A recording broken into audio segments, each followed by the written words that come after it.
Halo teman-teman semua, kita akan jawab pertanyaan dari live Instagram yang belum terjawab ya. Kita live IG setiap hari Senin jam 8 malam di Instagramnya Pajak Smart. Kalau sudah lewat jam 9, akan gue jawab di video-video seperti sekarang ini. Oke, langsung gue share ke teman-teman semua aja.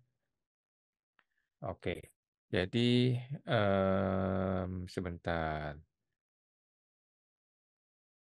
Oke, hmm, audionya bermasalah. Audio.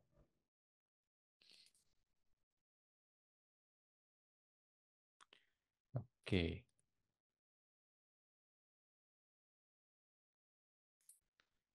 langsung gue mulai ya. Sorry tadi siapa? Ada dari Bapak Tania Anggi. Malam kau, untuk PPh final yang dipotong oleh supplier, bagaimana perlakuan pajaknya jika perusahaan memakai PP 23 tahun 2018? Oke, jadi supplier atau customer? Jadi kalau customer motong kita ada dua kemungkinan ya. Yang pertama dia potong PPh final 0,5%, kemungkinan kedua dia potong PPh 23 yang 2%. Oke. Kalau dia potong PPh final 0,5%, ini sudah betul, sudah benar dan kita sudah terima bukti potong, sudah beres. Kita nggak usah bayar atau lapor apa-apa lagi. Kalau dia potongnya PPh 23 yang 2%, maka kita buang. Kita tidak pakai PPh 23 ini, tetapi kita membayar sendiri PPh final 0,5% secara mandiri. Oke? Karena itu nggak kepakai ya PPh non final yang PPh 23-nya. Oke? Semua teman tuh Bu Tania, mungkin ke depannya Bapak kasih dia suket ya. Ke depannya kasih dia suket PP 55, buktikan bahwa saya PPh final, tolong jangan dipotong PP 23 lagi, tapi dipotong PPh 0,5% final ya, gitu. Oke? Lagi. Lanjut. Kita tampung dulu ya. Ada Ibu Tania Anggi 86. Kemudian Bapak MGS Farid, apakah jika tahun sebelumnya LB atas kredit pajak masih wajib setor PPh 25? Jadi PPh 25 Pak ya, rumusnya adalah PPh badan tahun lalu dikurangin dengan PPh 23, PPh 22, yaitu kredit pajak ya, selain PPh 25, dibagi 12 hasilnya. Nah, kalau setelah dikurangin itu nilainya LB, maka dia tidak perlu bayar PPh 25. Tetapi kalau setelah dikurangin itu nilainya masih ada kurang bayar, itulah yang dibagi 12 untuk PP 25 tahun berikutnya. Nah, saya nggak ngerti nih, takutnya Bapak salah persepsi. Kredit pajak yang Bapak maksudkan, ini apakah termasuk PP 25? Karena PP 25 itu seharusnya tidak dihitung. Oke? Sama teman itu Pak MGS Farid.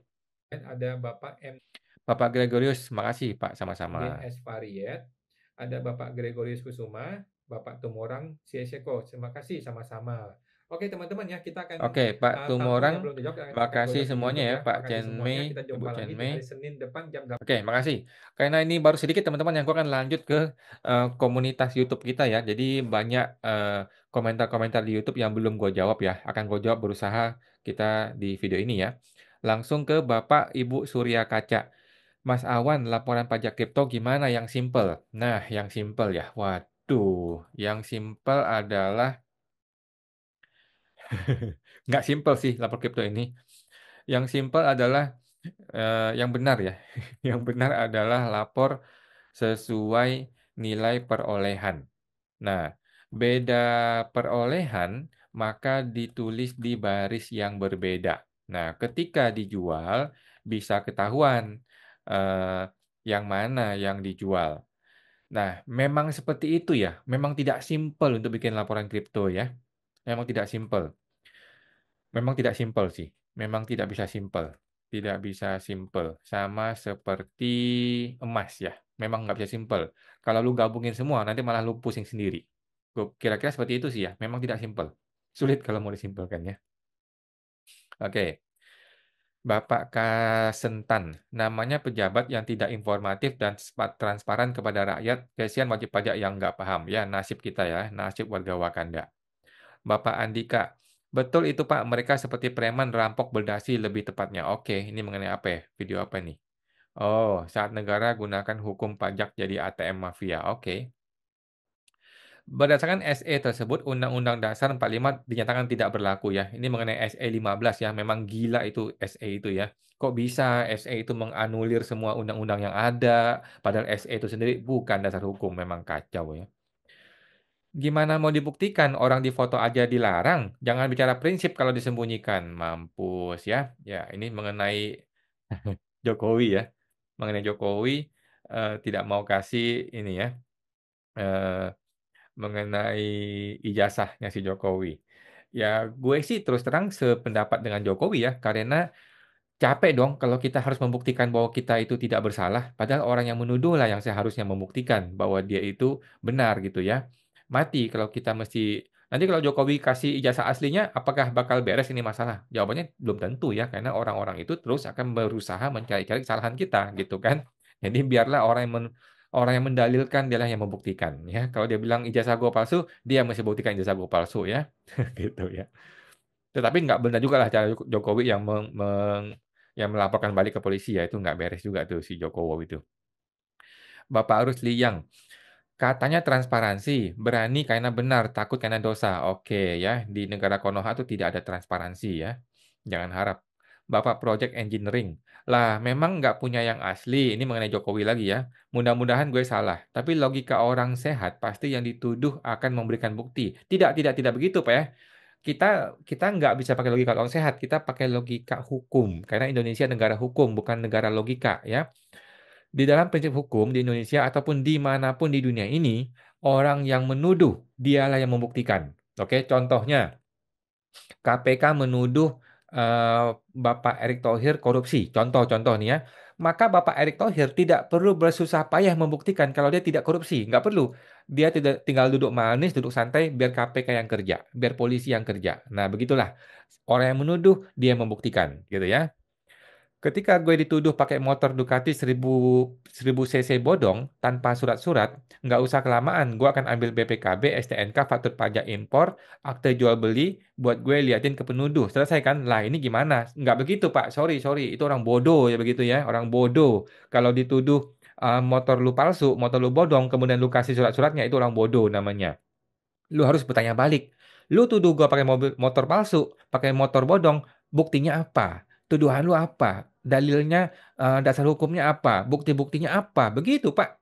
Ya, jangan bodoh. Jangan kita dituduh macam-macam, kemudian kita mesti mengumpulkan data, kumpulin data, kasih ke orang itu. Enggak begitu prinsip hukum di Indonesia maupun dimanapun di dunia ini. Prinsip hukum itu adalah siapa yang membuktikan, yang mendalilkan, dia yang mesti membuktikan. Itu prinsip hukum dimanapun ya. Oke, Pak. Lanjut, Bapak mancing saham. Kleptokrasi memang begitu, bro. Oke, apa itu kleptokrasi? Bapak Iwan Setiawan. Pak Awan, saya masih bingung untuk tarif UMKM 0,5%, apakah masih atau tidak? Jawabannya masih ya. Kalau tidak, 0,5%, terus cara hitung pajak progresifnya gimana? Mohon petunjuknya, karena sampai saat ini masih belum bayar sama sekali. Oke, ada yang jawab nih Bapak EJ. Sepengetahuan saya untuk OP UMKM masih berlaku sampai Desember. Setuju ya? Untuk tahun 2025 ini Anda sudah mulai bayar Pak. Masih pakai kode PPh tahun lalu Pak. Setuju ya? Saya juga bayar ya. Dia jawab nih, sepengetahuanku kalau OP UMKM ada bebas pajak sampai omset 500 juta. Omset sampai dengan 500 juta tidak bayar setelah lewat 500 juta baru bayar. Oke. Iya betul Pak, berarti lanjutin seperti tahun lalu aja ya Pak? Iya betul, setuju. Soalnya kemarin saya ke KPP nanyain hal ini ke petugas pajaknya, tapi dia jawab tidak dilanjutkan program 0,5% karena tidak ada undang-undangnya. Sedangkan kalau pakai progresif saya tidak tahu cara hitungnya. Jadi saya bingung kalau salah hitungnya dapat SP2DK. Oke? Coba baca di DTC katanya. Ada ditulis tentang PPh 0,5% tetap walaupun belum ada aturan. Baik, makasih. Siap ya. Jadi intinya adalah diperpanjang sampai dengan Desember 2025. Selesai. Clear ya. Clear ini. Ya. Di negeri Konoha tidak perlu undang-undang ya. Cukup konferensi pers sebagai dasar hukum. Oke, sip. Bercanda guys ya. Di negeri Konoha itu ya. Kalau Indonesia mah enggak ya. Ibu Casa, di mana kantor dan berapa nomor telepon IWPI? Bagaimana syaratnya bergabung IWPI? Masuk ke website yang namanya www.iwpi.info ya. Cukup ke sana aja ya, Bapak Ibu ya. Gabung di sana. Kalau ada sulit, kenapa dipergampang? Nah ini nih prinsip negeri Konoha nih ya. Kalau bisa kalian sulit, kenapa mesti dipermudah? Kalau nyetel video ibunya diselesaikan dulu kok, jangan dikomentar dulu. Ini mengenai ibu yang kemarin ya, ibu yang bayar pajak 100 juta. Oke, yang nangis-nangis itu ya. Nonton sampai menit ke-13 stop. Uraiannya terlalu bertele-tele. Baiknya putar semua dulu, kemudian baru diulas seluruhnya. Oh, ini mengenai ibu-ibu kemarin ya? Masih heboh juga ibu-ibu itu ya. Oke. Jam berapa live acaranya kok? Kita live setiap Senin jam 8 malam ya. Terima kasih Bapak EJ sudah bantuin jawab. Gimana cara jadi anggota IWPI? www.iwpi.info ya. Silakan Bapak. Mari bergabung. Kok video jadi dubbing Inggris? Nah, ini nih. Jadi dubbing Inggris itu settingan ya. Settingan di YouTube, di aplikasi YouTube-nya Bapak. Tolong disetting agar tidak didubbing oleh sistem. Oke? Coba Pak. Memang itu YouTube sekarang lagi error tuh. Suka aneh-aneh begitu ya. Kemudian Bapak Quantum mentang elemen. Setiap undang-undang atau ketentuan kan selalu ada pendefinisian setiap elemen atau istilah awal agar enggak menjadi multitafsir. Sama seperti dalam programming, kita mendefinisikan variabel dan range quantity dan KTY data yang bisa dimuat variabel. Tanpa pendefinisian, isi selanjutnya dalam undang-undang itu sama dengan zong. Tanpa pendefinisian, makanya bisa suka-suka berpendapat sendiri-sendiri. Undang-undang tanpa pendefinisian itu udah nggak ada fondasi dan melanggar HAM. Udah bagaikan Kim Jong-un bilang kata-katanya adalah undang-undang. Waduh, ini mengenai dia itu jenderal pajak ya kemarin ya. Bapak Bravo, kok sekali jadi dubbing Inggris, apakah ada video yang nggak dubbing? Ya, settingannya ya Pak ya. Jadi bukan salah saya, ini settingan dari YouTube-nya. Tolong settingan di YouTube-nya dibenerin. Saya juga mengalami itu. Kadang-kadang judul dari sebuah video juga diubah menjadi preferensi bahasa kita ya. Kalau diubah bahasa Indonesia semua, gue juga nggak suka. Tapi kalau diubah bahasa Inggris, nanti semua jadi bahasa Inggris. Tapi diubah bahasa Indonesia pun, nanti semua jadi bahasa Indonesia. Nggak senang juga kita ya. Jadi mesti YouTube tuh kembaliin ke original aja deh. DJP kalau lewat batas tanggal juga harus denda 4% per bulan. Ini baru betul, setuju, setuju. Tapi kan itu di negeri Konoha. Kalau di Indonesia, gimana ya? Bapak Andre, waduh, omon-omon PP perpanjangan PPh final 0,5% UMKM. Kapan terbit kok awan? Sekarang sudah April nih, sudah akhir April ya, bahkan sudah Mei ya. Kok diam-diam semua ya? Makasih. Bentar lagi udah hangus tuh yang udah bayar PPh final ya, karena nggak bisa dipindah bukukan. Oke, santai, santai, santai, santai ya. Santai. Di negeri Konoha, eh, apa namanya, medsos adalah dasar hukum ya. Jadi santai saja. Jadi santai saja, bro, ya. Bercanda, bercanda ya. Oke, lanjut. Sepertinya pakai DJP online yang lama lebih oke daripada sistem Cortex yang nggak mateng tapi dipaksakan ya. Memang begitu ya. Biasa pajak mah tulisan satu halaman isi cuma satu kalimat pun isinya kotoran. Waduh, Trans Bank katanya. Oke. Merampok tanpa senjata ke rakyat inilah negara Konoha. Oh gitu ya. Oke. Ini kok jadi bahasa Inggris sih? Ya begitu ya. Memang si YouTube-nya error ya. Ngeri, ngeri. Perlu kuliah 8 semester untuk memahami konteks ya. Apakah perlu gelar sarjana konteks? Ya mungkin boleh kalau mau. Duh, ngeri ya, sekali ya. Hadap di negara Konoha ini terlalu banyak oknum pungli ormas berbaju seragam serta ormas-ormas preman kedok agama. Belum lagi para mafia-mafianya yang pengen berkuasa di negeri Konoha. Mampus. Mesti hati-hati Pak katanya ya. Bapak Ahmad, kok kalau bayar PPh pasal 25 OP melalui deposit pajak gimana? Boleh-boleh saja ya. Boleh-boleh saja. Nggak ada masalah ya. Oke. Satu lagi ya.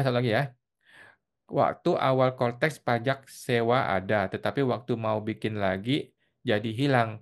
Minta dibuatkan di KPP, nggak bisa. Oke, mau bayar aja sedemikian sulitnya, padahal ini ide Menkeu terbaik pilihan LSM luar negeri. Terima kasih ya, jangan jemu memberi pencerahan. Oke, siap.